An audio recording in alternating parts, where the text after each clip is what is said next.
Aren't you a lizard? Aren't you a reptile? I've been known to lay eggs. Well, I mean, there was that entire family that you had back home. You know, every time you would come home late, it was because you were at the swamp taking care of all of your frog children. My frog children? Yeah, you had like thousands of them at the swamp. You know, the one behind the McDonald's over on Reservoir Ave in Cranston. You'd think I had a bunch of frog children in Cranston. In the swamps of Cranston? No, I'm definitely projecting because I used to get tadpoles from like a little swamp that was in that exact location. I am definitely projecting. Yeah, I used to pick tadpoles. But I did get frogs from there. Yeah, I used to pick tadpoles at the McDonald's swamp in Cranston. It's a true story. Did you see this this tadpole that went viral for like not turning into a frog, but it just kind of it just lived its life and it turned into like a beefy tadpole? No. Well, now you know. They're out there. So he doesn't have legs? No, he's just like a big old... How do you think he got... You think he eats the other tadpoles? I think frogs do that. I think they eat other tadpoles. Gross. It's not the nicest thing to do. Yuck. Some of them give birth out their back. Oh, I don't know if I can't think about creatures that do that. It grosses me out so much. I don't know if the frogs give birth out their back, but I know they have like a bunch of holes back there and they like... Stop. The babies go in there. Stop. And their feet will stick out. Are you done? You brought up frogs. You took it to such a vile, perverse place. I don't think I'm ever going to see a frog again. Maybe why? It's the desert. Where are they? We're going home in like a month. Surprise. We're going on tour. The tour dates are... Figure it out. We're not telling you. You'll know when we're in town. It's one stop, Providence.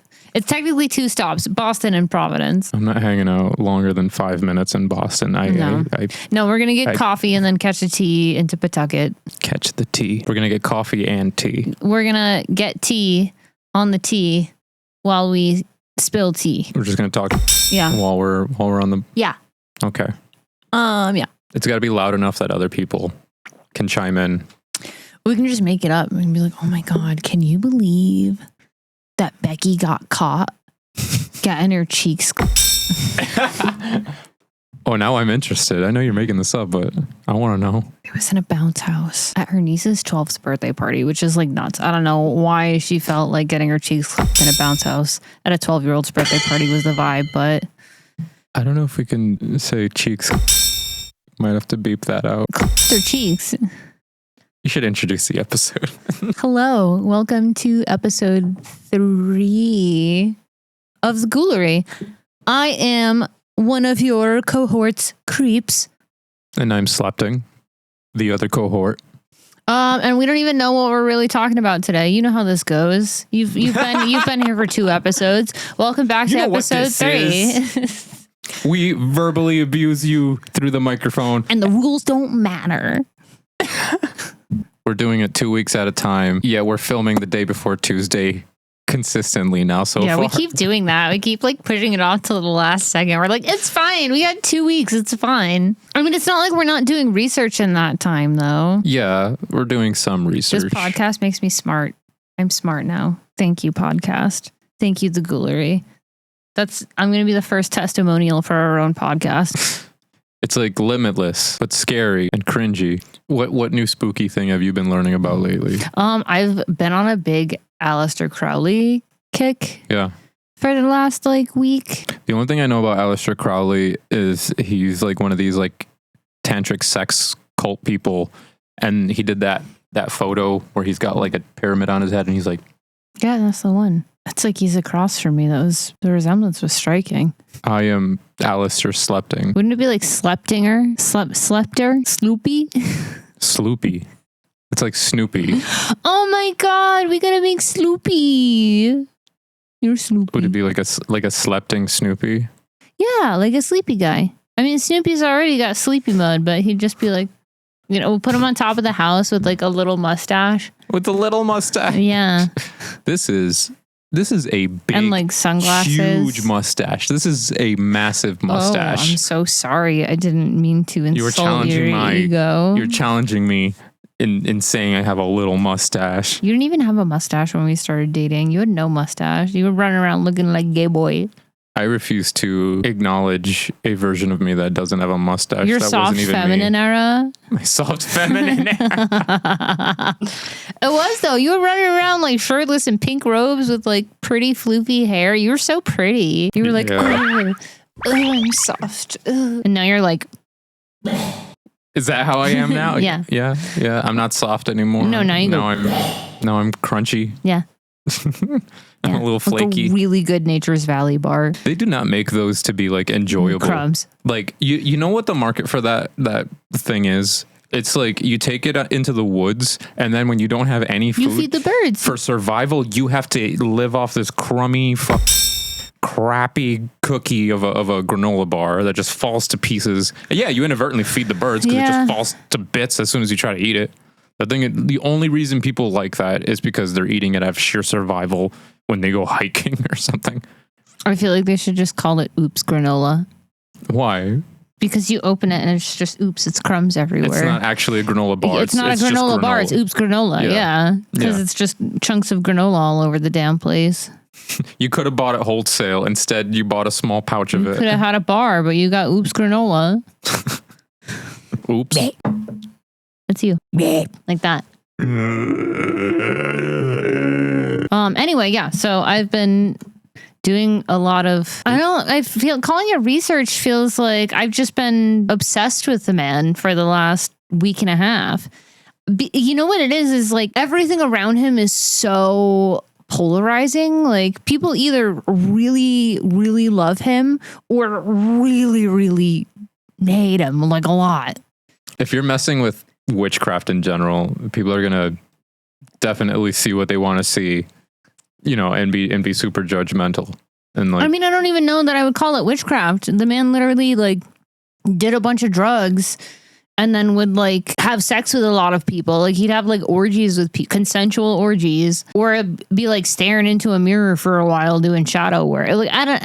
Like yes, witchcraft, but like it just feels like this is one of those things where it was way more extreme back in the day. Yeah, or he was something just really like that. ahead of it. It seems like he was really ahead of his time because like this isn't anything that people weren't doing in like the 60s and 70s, and that was like the thing to do at the time. But he was doing this like he was just before that, when it wasn't cool to do drugs and sleep with all your friends. But like for some manifestation purpose, as far as I understand it, with this guy, because in his head, you could use sex as a magical tool to make things happen.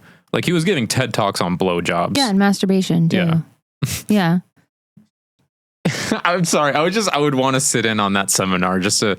I want to know how he's doing it. How is he showing people? And you're like, that's the wrong way. This is the right way. So that's probably where it gets controversial, right? Because it's like in his earlier years, he was just wandering around, figuring himself out, doing drugs, traveling all over the place. He went to Egypt. That's with his first wife. And he was married? Yeah. I wouldn't catch him for someone to be Yeah, he went to Egypt with his first wife, and he was in his like mid to late 20s. He's like 28, 29. And he goes to Egypt with his wife. They're there to, practice his life studies, I guess, is how you would. His life studies. Yeah. Which was, what do you want to call it? Ascension. It felt very ascension based, but like personal ascension and like meditation and so on and so forth, but through witchy like darkness, So he goes to Egypt with his first wife, and he's there to like do research on pyramids and ancient gods and all this other crap. And she goes to him and she's like, oh, like you need to go here and wait for this specific deity to talk to you. Like, and he's like, yeah, whatever. So she told him? She told him, yeah. Okay. She said that she had a vision and she told him, and she's like, listen, you need to go to this pyramid or whatever and wait 3 days for this deity to come talk to you. She said they're waiting for you was specifically what she said. They being this deity.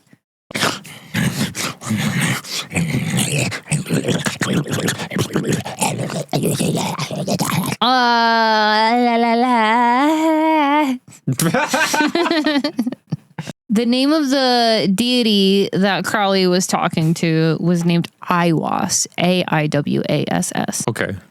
I will retain that information. So this deity spoke like the new gospel to him, and he's like, listen, you need to jot this down. And Crowley was like, all right, I got you. You know, he's scribbling all these poetics that Aiwass is waxing. And then he okay. And he comes out with, he called it the Book of Law, which is the basis of his own religion that he makes up called Thelema. Okay. And I mean, a lot of people theorize that he made this religion up because he grew up in like a heavily Catholic household. He grew up in like a soups religion household. Soups religion. And he gave himself his name too. He like named himself Aleister. I don't remember what his birth name was, but he renamed himself Aleister because he was just like, my name's dumb. I don't like it. I don't identify with this. Yeah. So he renamed himself, and his mom would always call him the Beast.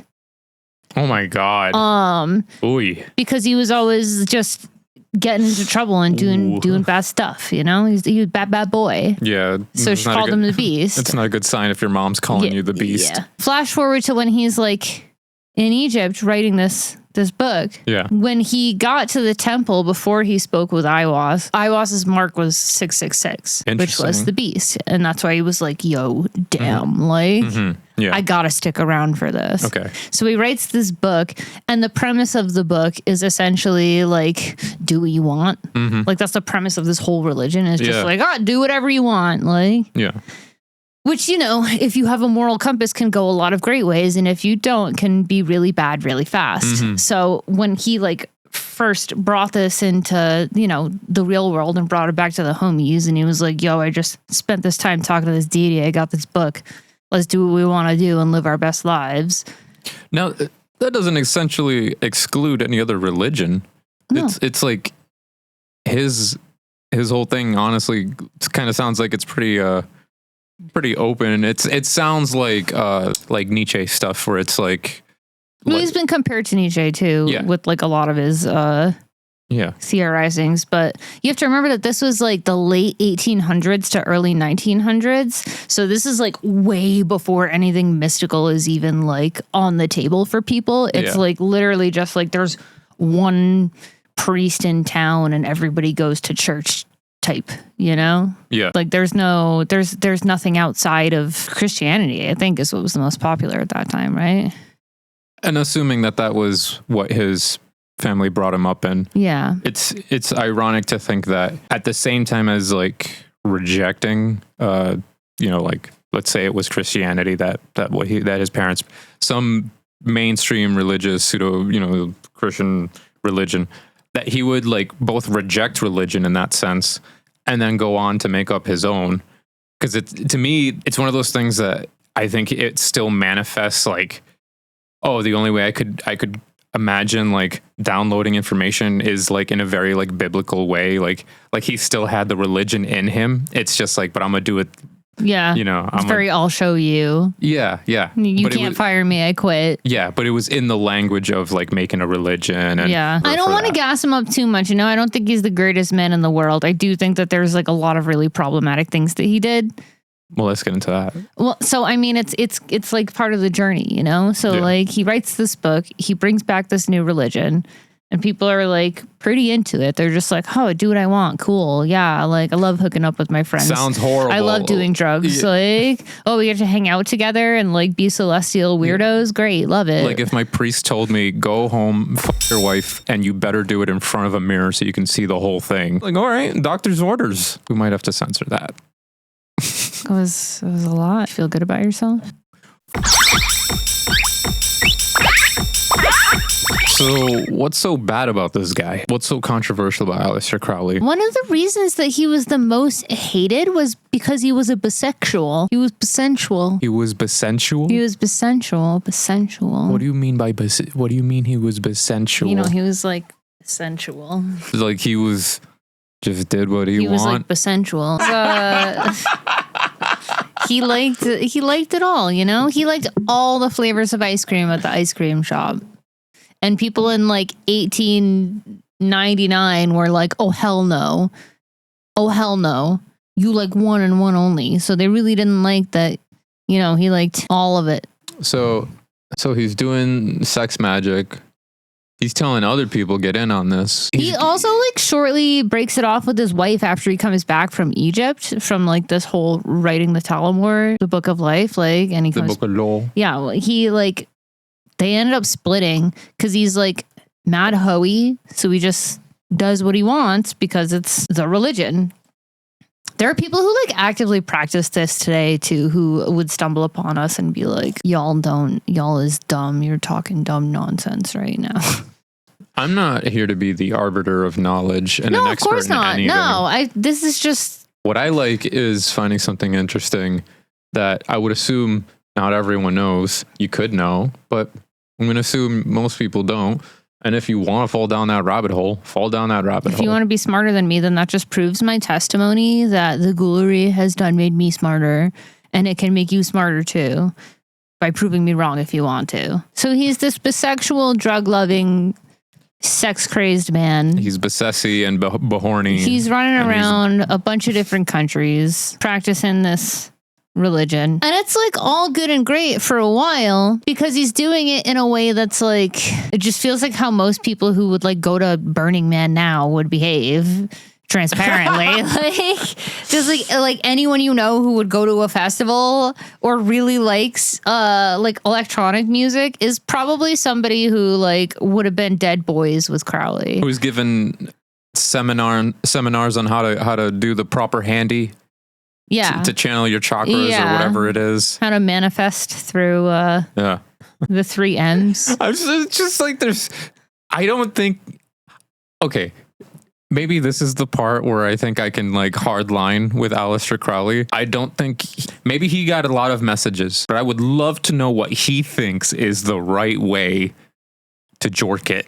In like with the, where like you can like make magic happen. I'm pretty and sure it's probably in that book. Like, could he fly? Like, could he clone himself? Well, listen, when he was like doing LSD for like days at a time, I'm sure he thought he was flying. It was probably like pure at that time too. You gotta think about it. This has got to be some like uncut.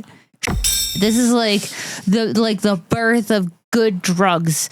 So this man was probably I bet you this man was living his best life, and other people were so pissed that they just couldn't do those things. They were like, oh, God wouldn't let me have an orgy.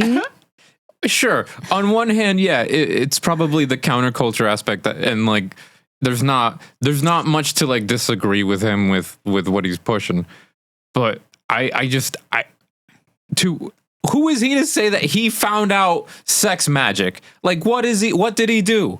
I'm sorry. I know you're not supposed to, according to, I saw The Exorcist, the devil doesn't just do some stuff when you're asking him to prove that he's the devil, but like, I want some receipts. Like, what did he do? Like, what why do so many people to this day, like, still think that he's a wizard?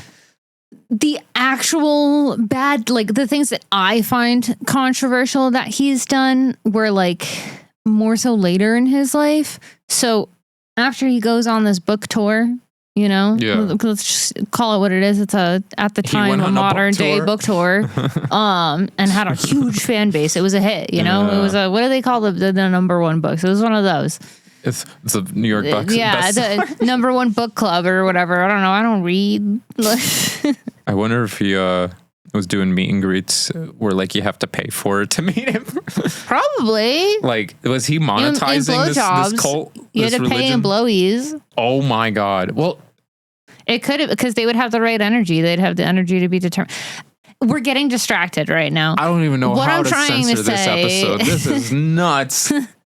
The things that he did there. So when he was getting older, he started like a little commune. I believe it was in Italy. Some little fucking, it's still there. You can go to it today. But it was this little shack where he continued to practice the Talmud. And it was disgusting. Like, the living conditions of it were like... That is not what I thought you were going to say. Everything was covered in... and... Oh! And because it was do what you want as a religion. So people really indulged and everyone's on drugs doing what they want. There's two people in the corner. This guy walks up to you and just in your face and starts laughing. This guy over here is just cutting his arm off and just bleeding out. No one's doing anything about it. So what's really interesting is that they had one member who like mysteriously disappeared. Like he just poof vanished. Do what you want. And like cover up a murder. I'm pretty sure he also did do like animal sacrifices, which is also like a controversial, problematic thing. Because I doubt they're like, eating them or anything after. They're just like doing spooky stuff, spooky mean stuff. They're hurting the babies, And that's not cool. We don't like that. Those are like the big bads. Okay. Is that like he ran a whole slop fest where someone mysteriously disappeared that they probably definitely killed and sacrificed for a ritual, and that he would harm animals. I don't know how. So the filth slop temple is like very real. Oh my god. But I mean, I don't know who the accounts are from that he was harming animals, like it's the same thing as him being like a double agent during war times between here and Germany. This was speculation? I believe so. I'm pretty sure he was speculation. I mean, I just think that because it's so old and this was like the late 1800s. Sure, people could have just said that, and that's what's happening. Right? That everything at that time could be rumors and hearsay. I mean, how many people were actually witches that were put to death because they were accused of being witches? It's hard to say what actually happened because it feels like everything documented at that time was or so I've heard. Anything's possible, which means yes, he very likely could have done all those things, but also how much of that is rumors and hearsay. He was so he was also an artist. Like other things he did outside of being a cult leader, he was an artist, and he really liked hiking. He was like super into hiking and was like known in the hiking community for being like an active hiker and climbing mountains all the time. This guy sounds like 12 people that I know that are just like living in lofts. That's what I'm saying. Like, anyone at Burning Man. Yeah. Didn't he talk to a gray alien or something like that? Yeah, that was how he described Aiwass, I think. He was a gray alien? I remember something about about the grays. When he would hallucinate sometimes, like when he was like on his like drug binges and like hallucinating, he would like draw, and he drew like the grays, aka aliens, what we know as aliens. People like to call the grays, I guess. That's pretty cool though. But that was I liked learning about that fact. Well, that's like 200 years ago, almost. It's like 150 years ago, but still. And like the first documented gray after that wasn't until like Roswell. So this wasn't like, oh, everyone knows what this is. Like this was just like a weird drawing for most people seeing this in they're probably time. Like, okay, a weirdo. Yeah. Like toss it in you don't know how to draw people? Like a proud mom getting like their kids' art and they're like, wow, thank you. And they put it on the fridge. Good job. Yeah. You did it. I think he was aura farming more than spell casting. But maybe I'm wrong. I think he was just indulging. I'm pretty sure he was like had money to get around. How the hell else would you get to Egypt? Oh, he was a spooky prince. He was a trust fund baby. Yeah. Yeah. And like a lot of people, like musicians, have like found inspiration in his writings in the Book of Life and the Talmud religion. In the Book of Law. Yeah. Who is it? There's Ozzy Osbourne. David Bowie was another one.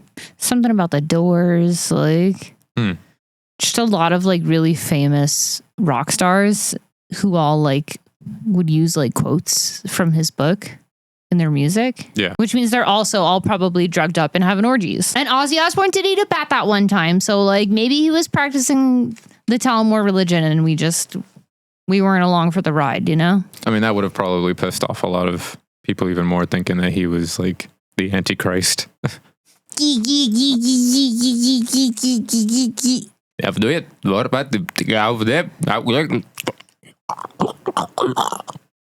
you ever call me that ever again.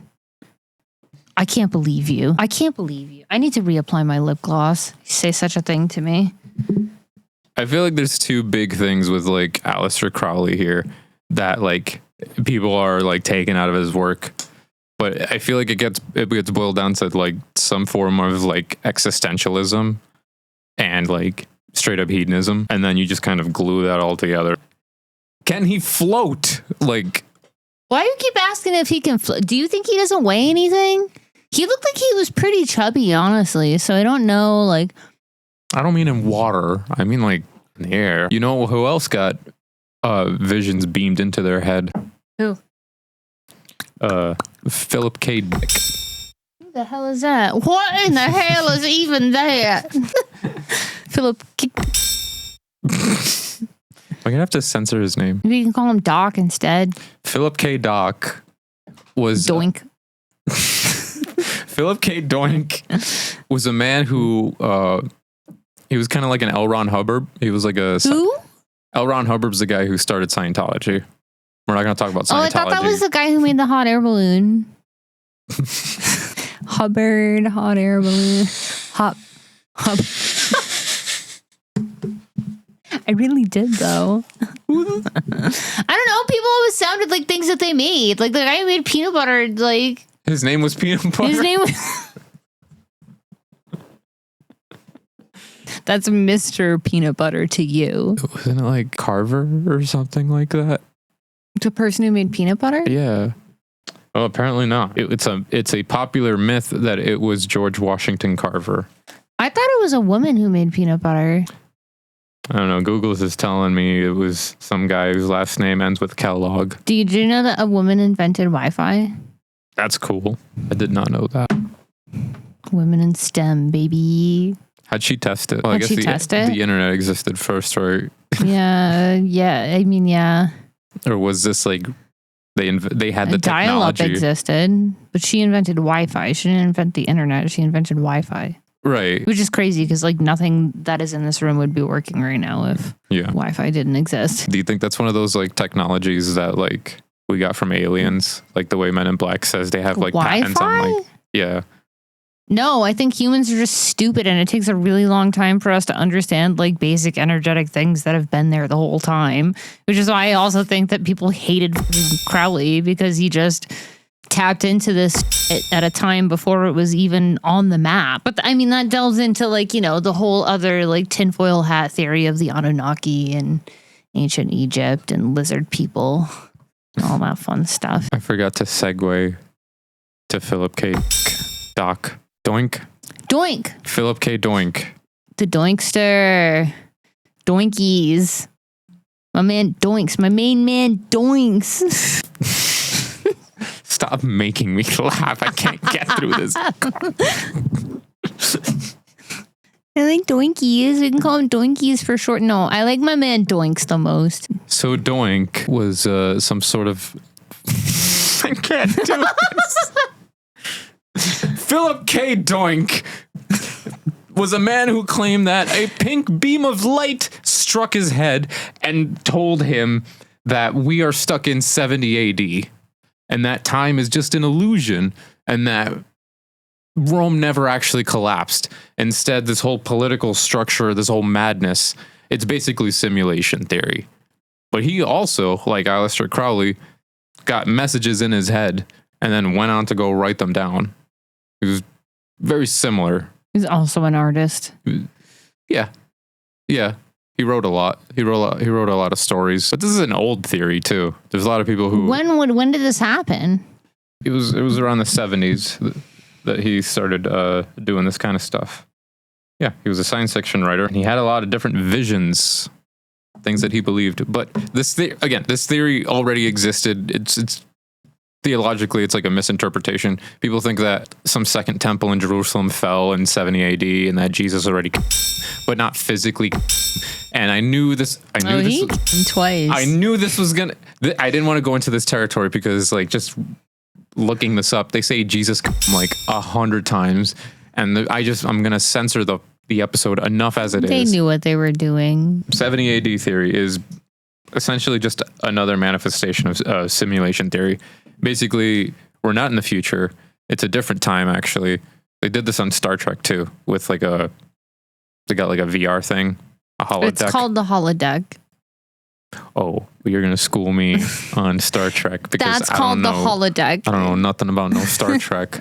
But they did the same thing in the holodeck where they there's a hologram and they hit the make him sentient button and he's like, get me out of here, please. And he like takes over the ship and they have to trick him into thinking he left by like continuing to have like a hologram within a hologram. They had to like inception it and like try to trick him so they could get out and actually get control of the ship. But it's a Matrix thing. It's like, you think this is 1994. Sure. Well, it's actually 3004. And you have no hair. Surprise. Oh, that's right. He didn't have hair. Yeah. Why wouldn't they? Who's shaving these guys? Or do they just... Well, they got that like hole, you know. Why are they hairless in the Matrix? They got that hussy. In the... We're introducing a new segment and we're calling it Ghoul Fight Club. Insert Ghoul Fight Club here.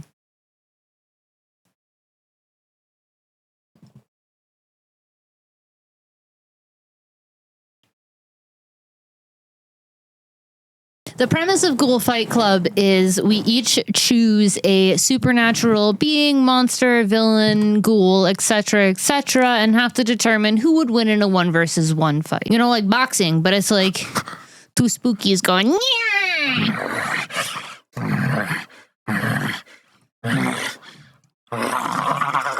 Now, you remember earlier when I said that now you're like, and you said,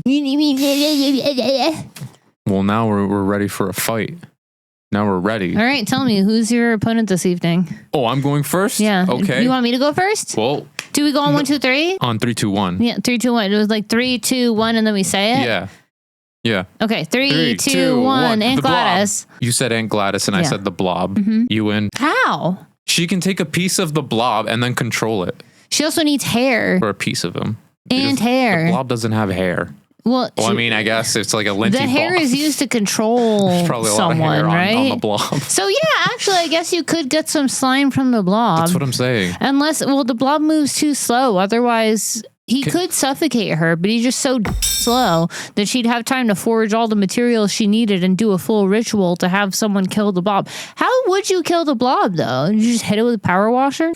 You're going to wash away the blob? It's going to be in the sewers now and then come up in the toilet and kill you. Are flubber the cousins of blob? Yeah.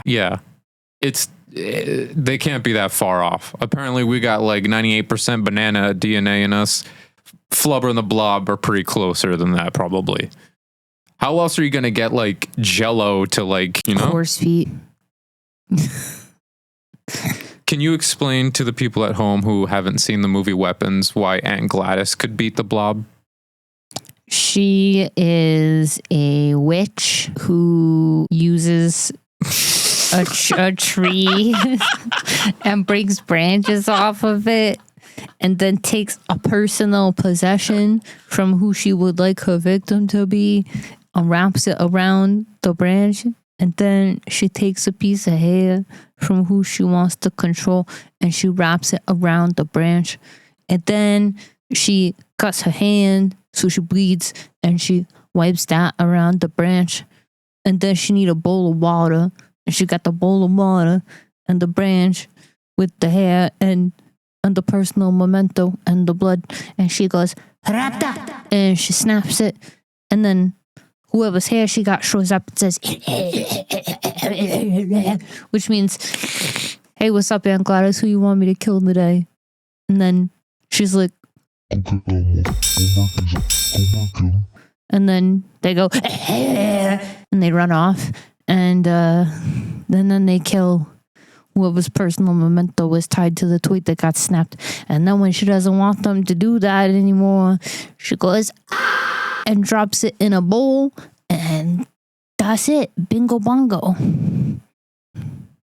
It's a very long explanation. I hope you're taking notes. Just go watch the movie. Or you can go watch Weapons in theaters soon. That's a lie. We should do a round 2. I don't like that I chose the blob on an OP. The only way to defeat Aunt Gladys is to do more voodoo, and I don't think the blob can handle that kind of complexity of a task. Okay, so then who think of someone? You think of someone. I already got mine. You let me know when. I'm ready. You're going down. Okay. 3, 2, 1. Kandarian demons. Kandarian demons versus Chucky. I mean, listen, this is another one that's really complex because he's a doll. I mean, he's a spirit inside of a doll. So maybe that's attainable because like they can possess everything in the house, in the cabin. Yeah, they could half take over his body, do that whole... Like, what would they just boot him out of his body and put him into like the deer head or something? I think it would just sort of be like endless torture, but I don't know how much pain Chucky can feel. And also, it's just, again, you win. Because, like, what's he going to do?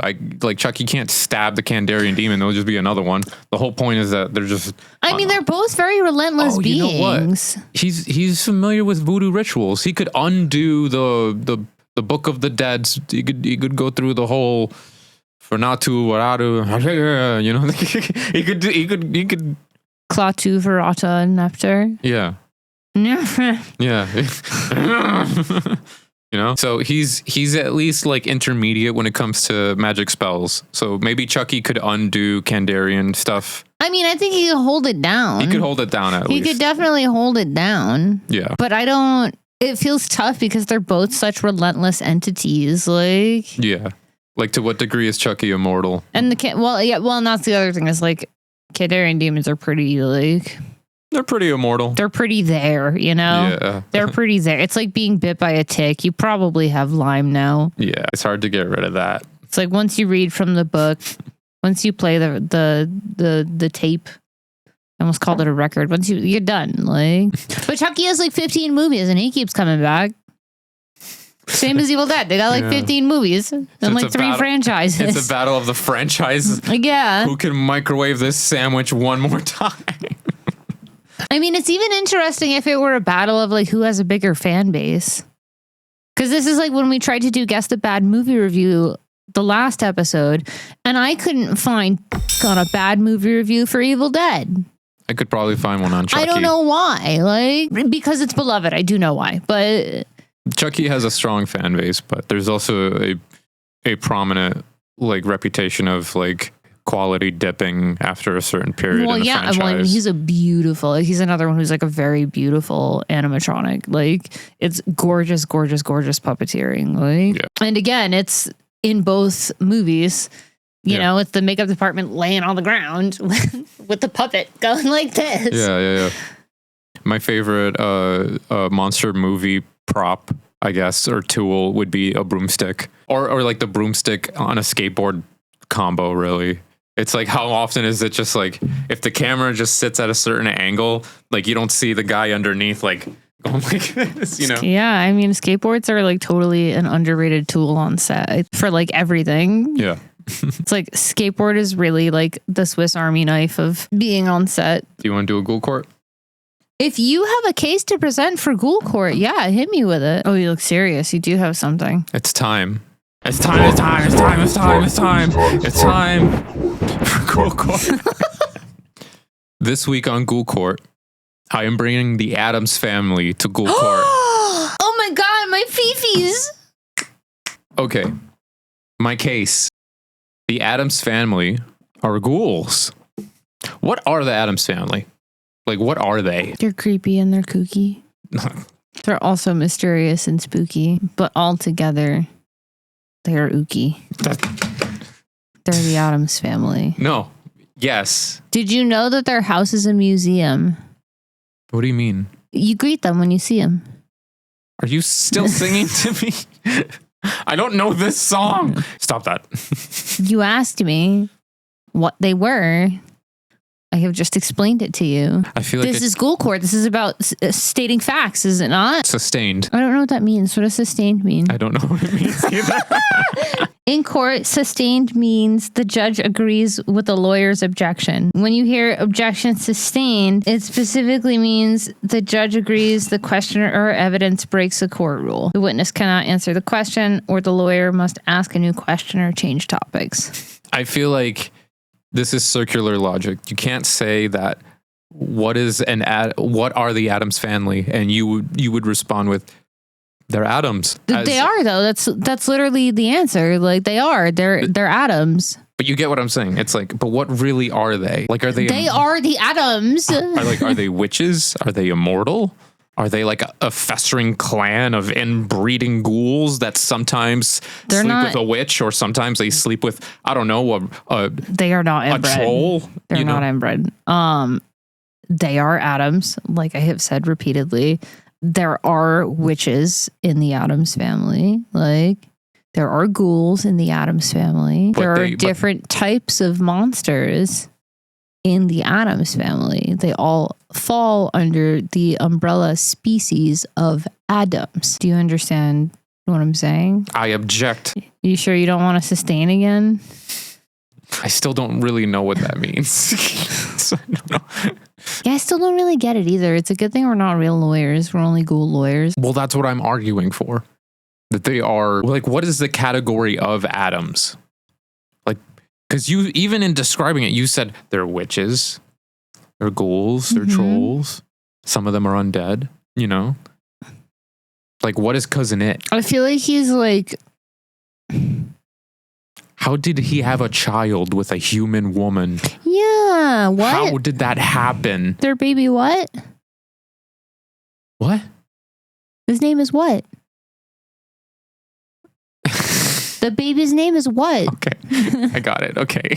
You tripping right now. You want to come to me? I'm giving you straight, like, solid chocolate bar facts right now. I can't say they're all Cenobites, but, like, you could probably argue that Morticia and Gomez are in some form of, like, Cenobite pleasure, eternal demon kind of thing. Like, you don't think they just have a good sex life? You don't think that they both just transparently indulge in each other's kinks and have a healthy relationship? I feel like one of those, you know, old centuries people accusing Aleister Crowley of being a demon now. What do you mean? Oh, yeah, you're right. I mean, they're like couple goals. Let's be real. Okay, wait. We've seen the movie where, like, the children, like, they cut their arms off and then they're gushing blood. And then, like, a scene or two later, they're fine. You know? Are you talking about the Addams Family movie? Yeah? Yeah. Those are prosthetics that Uncle Fester made for them. What? Are you serious? I thought there was magical powers. I thought they were demons. There's the scene before that is literally Uncle Fester, like, making these prosthetics for them. I don't remember that. I thought they were witches. They were just... That was horrible. That was like the ending to The Substance. You know, yeah, actually, it kind of was. Or like, Sweeney Todd. They're both the same. Of course, I thought they were demons. So then what are they? Like, it was just, those limbs are obviously so fake. They fall like plastic mannequin limbs. You really thought that was real? I thought it was horrific. The first time I saw that, it was traumatizing to me as a child. Really? It's like you poor sweet I was watching humans being children flaying each other. Okay, it's a family movie, I guess. That's how I know me and my brother were built different. We were like, that's funny. I didn't watch The Simpsons until I was like my 20s. Okay, that might be why. That could be why. I'm sorry. It took a while in our household. Yeah, but your parents don't really seem like cartoon watchers. No, they love cartoons. It's easy to understand what's happening on screen.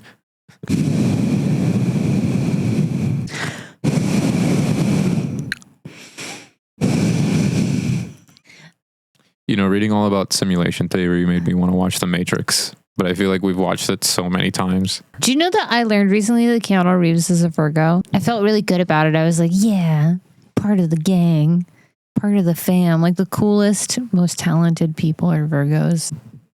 Are you a Virgo? Yeah. Then of course you would say that. Ghoulcore, I win. Actually, I think I lost. I can't even tell. You didn't even come with a case to present. You literally said the Addams family is ghouls. Maybe? Question mark? Because no one ever thought about this, I think. I don't know. They are literally atoms. That's not a category. That's like... Says who? That's a metaphysical category to describe the breeding of different ghouls and demons and witches who all and whatever Cousin It is. Like, how did that thing breed with a human? They're immortal. And then sometimes they die. Well, I guess that's like a real demon. Like, what is Uncle Fester? It's hard to kill Uncle Fester, at least according to some canonical narrative. The only one that I saw. I didn't like the Netflix one. Google says that they're human. But that doesn't make sense because they've literally had different types of creatures in their family. They can't be human unless they're like... Uncle Fester can conduct electricity. You can't do that if you're a person. You will die.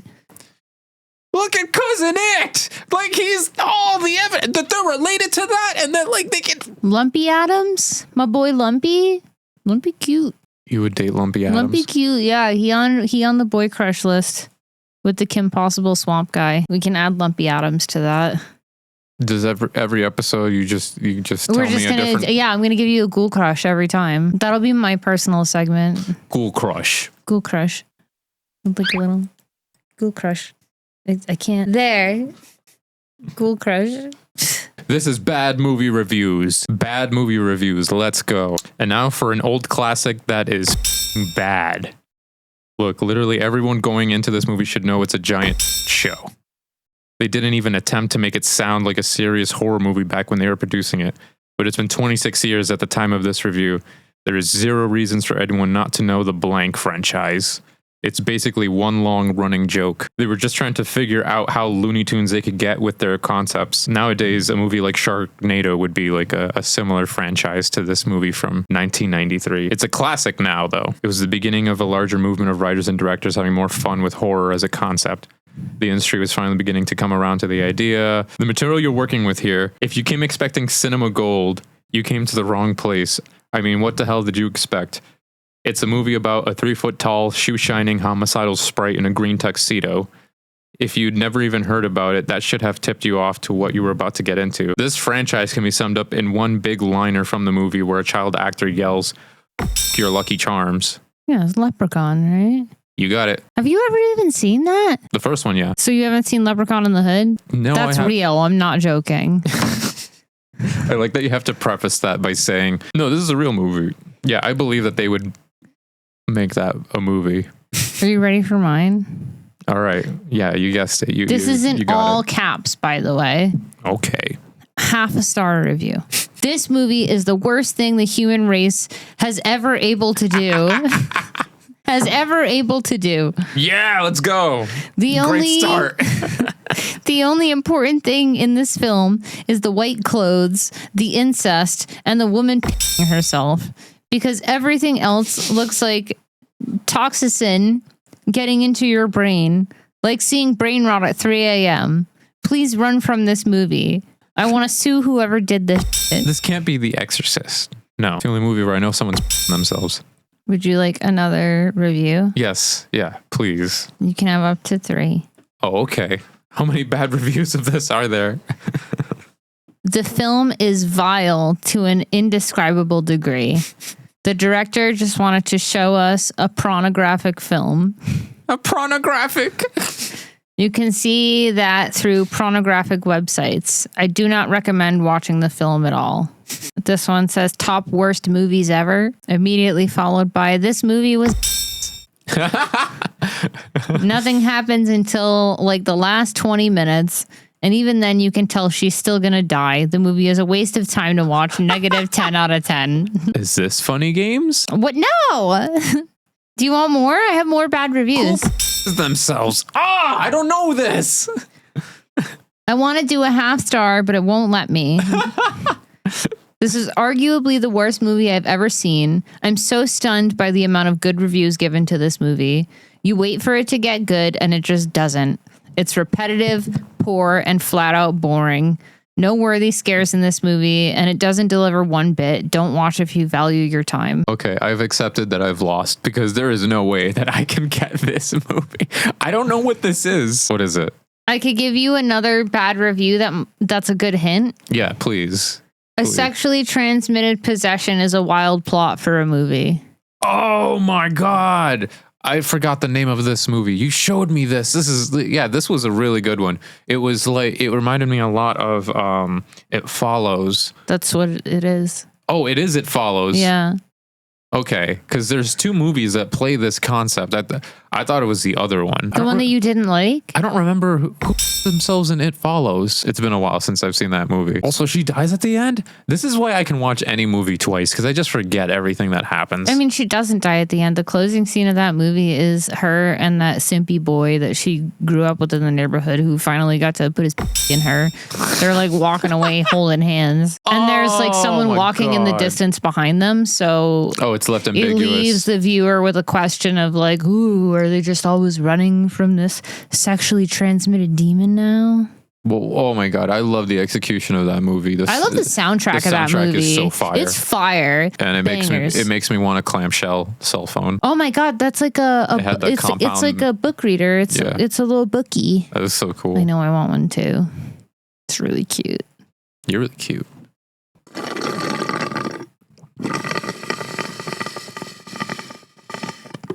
Are we done? Yes. That's it. Okay. Yeah, we're done. You finished your drink, so that means we're done. Yeah, bye. Thanks for stopping by. We're up to 24 subscribers now, and that's really cool. Thanks for being here. Thanks for supporting us. Drop a comment. Let us know what you want to see us talk about. Tell us your spooky stories. We will tell your spooky stories for you. Yeah. DM us on Instagram, because you can't send DMs on YouTube. This is homework for the viewers. Yeah, send us your spooky stories. Drop a DM at the.ghoulery. And Google your name. Find the other person with your name.